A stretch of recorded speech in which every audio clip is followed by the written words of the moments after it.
Meus amigos, o Santos escapou de tomar uma goleada contra o Novo Horizontino pela nona rodada da Série B. 3-1 foi barato.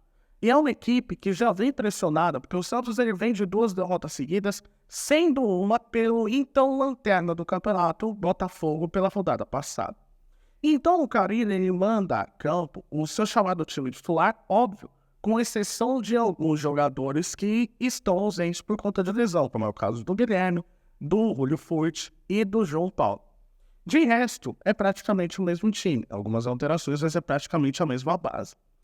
E aí você pega o primeiro tempo do Santos, o Santos nos primeiros 15, 20 minutos, ele não conseguiu ver a cor da bola. O Eduardo Batista, ele posta o Novo Horizontino no 5-4-1, mas é um 5-4-1 que ele avança as linhas para poder sufocar a saída de bola do Santos.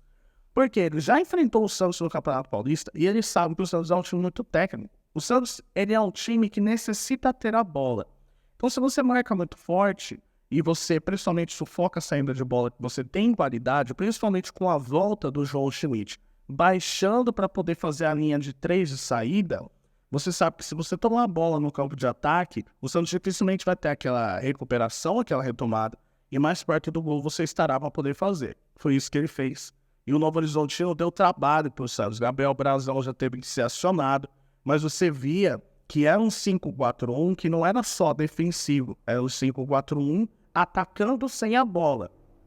E aí o Santos aí começa a sair dessa pressão depois desses 20 minutos, quando você tem a aproximação e a triangulação do seu meio campo. E isso foi muito provocado por conta da volta do João Schmidt. Porque o João Schmidt voltando para o time, você tem um passe mais vertical, você tem um passe que quebra a linha. Então você vê que ele pega a bola, ele faz uma invertida, mirando a direção do gol, você vê que ele pega e ele faz um passe entre a linha de marcação do Novo Horizontino, passe para frente chamado, e não só passe de lado, como por exemplo estava com o Tomás Rincon no jogo passado. Então você vê que é uma qualidade a mais. E aí você une Pituca, você une o João Schmidt e o Juliano fazendo triangulações rápidas, o Santos ele conseguiu sair dessa pressão. Ao ponto de você ter uma ótima jogada e a bola acaba sobrando com o Patati, forçando a defesa do Jordi. Ali o Santos estava ganhando campo, mas eu só estou falando disso depois dos 20 minutos do primeiro tempo. Antes disso, o Novo Horizontino tinha aniquilado o Santos. Porém, você vê que o Santos ele tá ganhando corpo, ele tá ganhando terreno, e aí você tem um contra-ataque. Numa bola em que o ataque do Santos ficou reclamando que a bola bateu na mão do jogador do Horizontino, pegaram o contra-ataque e conseguiram fazer o gol com o Fabrício Daniel de Souza.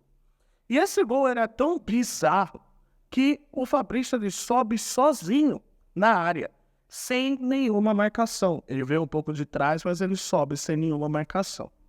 E aqui vai para o nosso primeiro ponto de crítica, que é o seguinte: o Carille, ele sempre foi conhecido por um cara que preza pela defesa, um cara que tem muitos cuidados no setor, principalmente defensivo do time.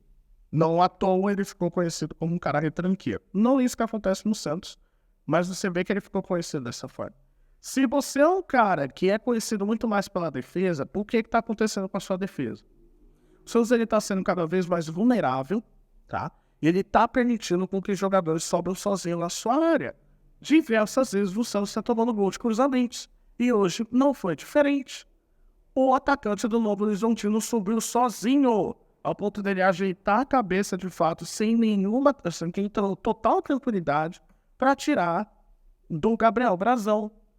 E aí você permite isso, você permite com que os jogadores cruzam a bola da intermediária, sobrando sozinho. Isso é uma coisa que já deveria ter sido analisada e continua acontecendo com frequência.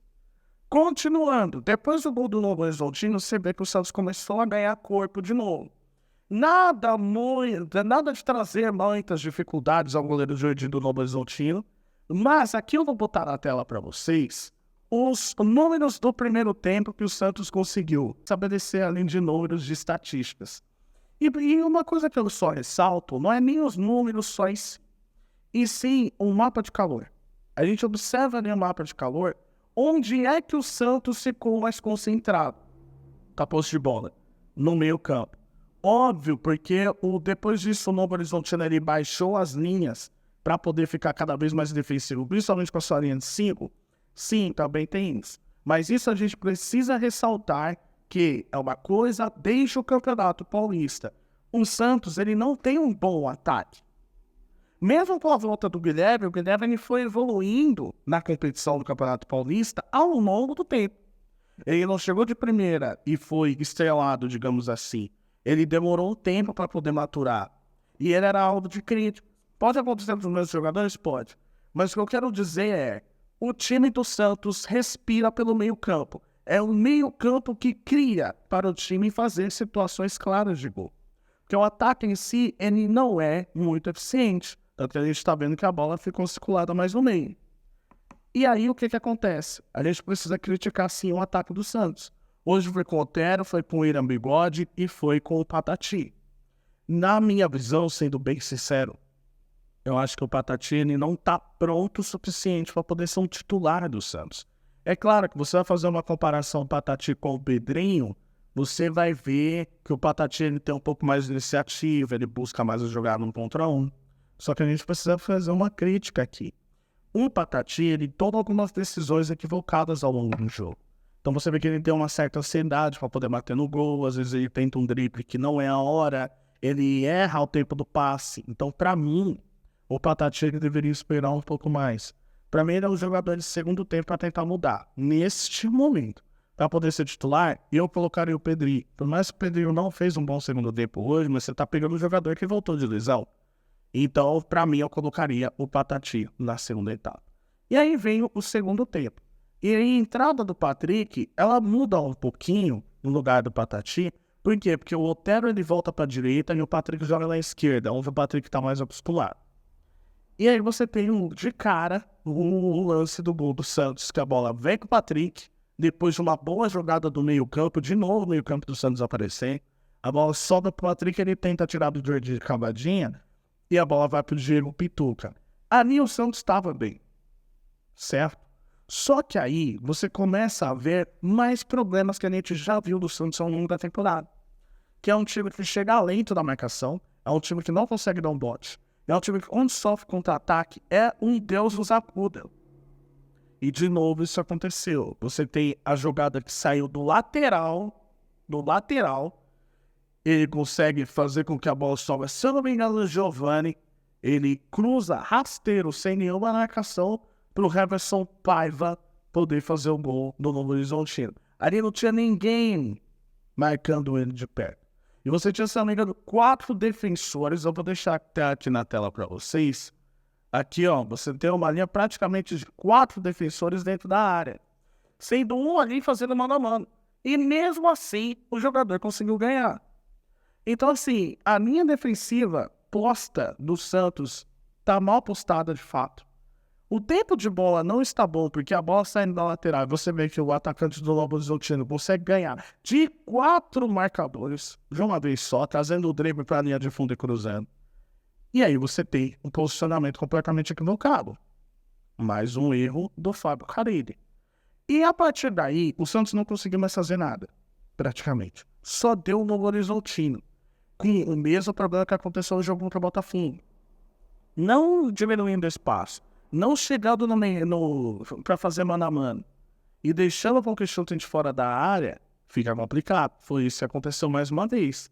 Bola de fora da área, bola de dentro da área, não tendo marcação, Gabriel Brazão tendo que fazer defesas, e aí você acaba sofrendo o terceiro gol, num bate-rebate bizonho. Mas antes de acontecer isso, desse bate-rebate a bola entrar, 2 atacantes estavam ficando dentro da área sem nenhuma marcação, 2 contra 1. Então assim, praticamente o Santos tinha desistido da partida. E aí você vê que o Novo Horizontino ele cresce a sua produção na segunda etapa. Cresce ao ponto de parecer que o placar de 3-1 foi praticamente mentiroso. Então o que eu quero dizer é o seguinte. O Santos ele vem repetindo as mesmas coisas que ele repetiu desde o Campeonato Paulista. Uma marcação completamente inoperante, atrasada, tá? Ou seja, frouxa. Um ataque que não consegue estar muito bem conectado. porque você falta aquele cara pivô e o William Bigode, ele jogando de pivô, ele não conseguiu, né? Um cara que ataca pelo espaço. Mas você vê que tem a deficiência da finalização. O William não está em boa fase. O Pedrinho hoje voltou de lesão aqui, mas o Patati não está em boa fase. O Otero não está em boa fase. Óbvio, a gente pode contar com a volta do Guilherme quando voltar do DM, mas e até lá? Quem é que pode ser a solução? Porque entrando no segundo tempo, você tem o Morelos. O Morelos não cai nas graças da torcida do Santos. Então, assim, você vê que é um time que tem diversas dificuldades em diversos setores do campo, ao ponto de ficarmos agora de olho para ver se o Santos ele não pode botar em risco a sua volta para a Série A. Porque como ele é um time muito técnico, ele precisa da bola, você vê que todas as equipes vão jogar de forma aguerrida contra o Santos. Se o Santos não estiver pronto para poder encarar essa maratona, vamos ter diversas dificuldades. Porque, como muita gente fala, a Série B é um campeonato em que todo mundo se doa a vida. Se você não se doar o dobro, pode ficar cada vez mais difícil. Eu quero saber se você já se inscreveu no canal. Não se esqueça de se inscrever para não perder nenhum conteúdo como esse. Postando vídeo aqui todos os dias, beleza? Tamo junto e até a próxima. Valeu!